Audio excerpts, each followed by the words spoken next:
అందరికీ నమస్కారం అండి. ఈరోజు వీడియోలో ఇన్స్టెంట్గా ఇంట్లోనే ఫేస్ ప్యాక్ ఎలా తయారు చేసుకోవాలో ఒకసారి అయితే ఈ వీడియోలో అయితే చూసేద్దాం. ముందుగా ఒక టమాటో గుజ్జును తీసుకొని అందులోనే కాఫీ పౌడర్, 1 టేబుల్ స్పూను పెరుగు, 1 టేబుల్ స్పూను బియ్యం పిండిని వేసుకుని బాగా మిక్స్ చేసుకోవాలి. ఇలా మిక్స్ చేసుకున్న తర్వాత మనం ఫేస్కి, నెక్కి, హ్యాండ్స్కి బాగా అప్లై చేసుకోవాలి.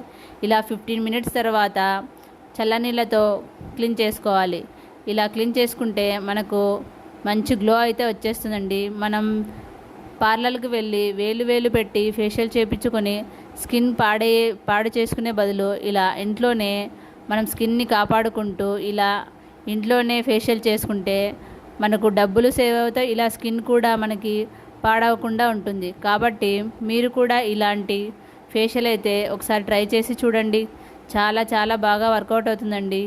ఈ ఫేస్ ప్యాక్ అనేది వీక్లీ ట్వైస్ అయితే మీరు యూస్ చేస్తే మంచి రిజల్ట్ అయితే మీకు ఉంటుందండి. కాబట్టి ఇలా ఒకసారి అయితే ట్రై చేసి చూడండి. ఈ వీడియో మీకు నచ్చినట్లయితే please like, share and subscribe to our channel. Thanks for watching.